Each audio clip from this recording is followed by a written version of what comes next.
بالله من الشيطان الرجيم. بسم الله الرحمن الرحيم. الحمد لله رب العالمين والعاقبة للمتقين والصلاة والسلام على أشرف الأنبياء والمرسلين. أما بعد، أعوذ بالله من الشيطان الرجيم. بسم الله الرحمن الرحيم.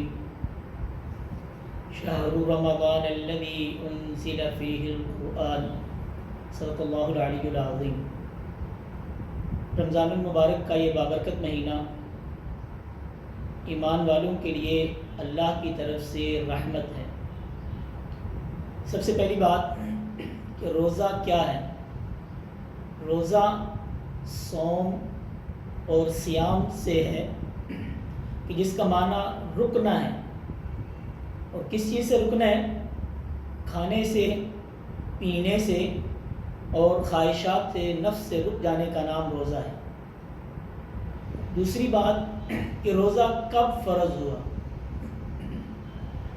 تو روزہ ہجرت کے 18 ماہ بعد تحویل قبلہ کے 10 دن بعد فرض ہوا. اس سے پہلے 2 طرح کے روزے رکھے جاتے تھے. ایک عاشورہ کا روزہ جو محرم میں رکھا جاتا ہے، اور دوسرا ایام 20 کے روزے جو چاند کی 13، 14 اور 15 کو رکھے جاتے ہیں.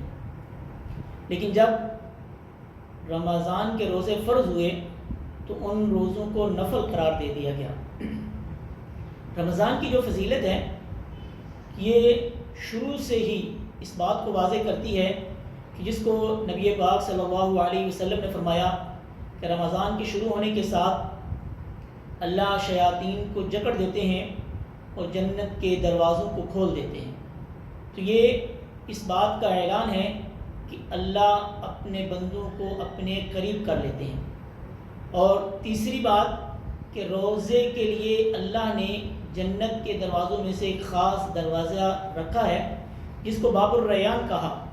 سہل بن سعد رضی اللہ تعالیٰ عنہ روایت کرتے ہیں کہ نبی پاک صلی اللہ علیہ وسلم نے فرمایا کہ روزے دار کو باب الریان سے پکارا جائے گا اور اس کے لیے اس بات کا اعلان کیا جائے گا کہ آج تمہارے لیے اللہ کی طرف سے اس جنت کا اعلان ہے. اس حدیث کو بخاری اور مسلم نے روایت کیا ہے.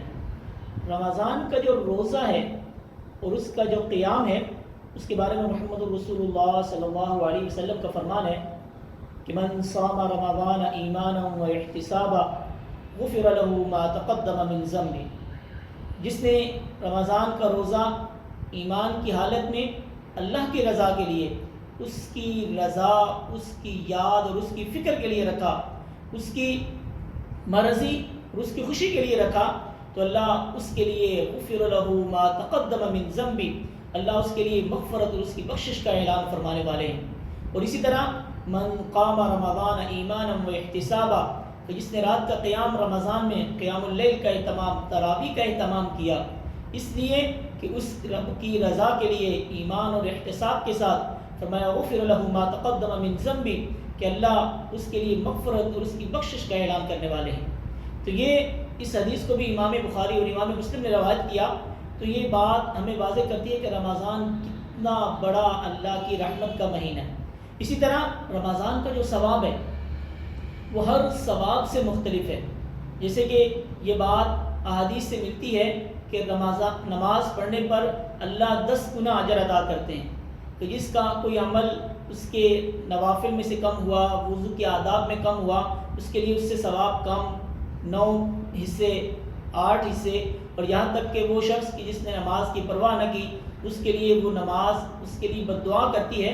لیکن جب رمضان کی بات آتی ہے کہ اللہ کہتے ہیں کہ وہ جو زکوٰۃ دیتا ہے اس کے لیے 70 گنا اجر ہے، 10 گنا واپس لوٹایا جائے گا. لیکن وہ رمضان کے جس کے لیے کہا گیا کہ میں اللہ الصوم لی وانا اجزی بہ، کہ روزہ میرے لیے ہے اور اس کا بدلہ میں اللہ خود عطا کرنے والا ہوں. تو یہ رمضان کا ثواب بھی اسی طرح اس گنا زیادہ ہے. اور اگلی بات کہ رمضان کا جو ثواب ہے وہ اجر ہے وہ اللہ کو کتنا پسند ہے. فرمایا کہ اللہ کو روزہ دار کے منہ کی بو، خوشبو سے بھی زیادہ وہ اس رب کو پسند ہے تو یہ وہ رمضان ہے کہ جو انسان کے لیے، ایمان والوں کے لیے رب کی رضا اور اس کی مغفرت کا اعلان ہے۔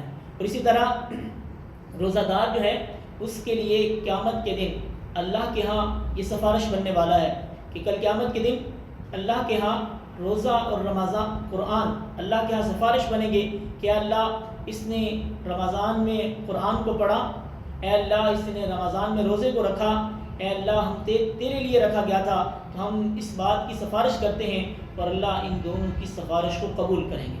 تو یہ رمضان کا مہینہ جو رحمتوں والا شروع ہوا ہے، آج رمضان المبارک کا پہلا روزہ ہے، تو ہم اس بات کا اللہ سے عہد کرتے ہیں کہ اللہ ہمیں اپنے قریب کر لے، اور ہم اس کے لیے ہر اس کام کو کریں گے کہ جس کے لیے ہم نے سب سے پہلی حدیث پڑھی کہ اللہ اس رمضان کے مہینے کے شروع ہونے کے ساتھ جنت کے دروازوں کو کھول دیتے ہیں اور شیاطین کو جکڑ لیتے ہیں۔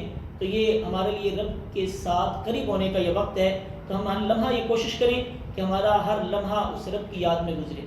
اللہ رب العزت مجھے اور آپ کو ہر لمحہ قرآن و سنت کے مطابق عمل پیرا ہونے کی توفیق عطا فرمائے۔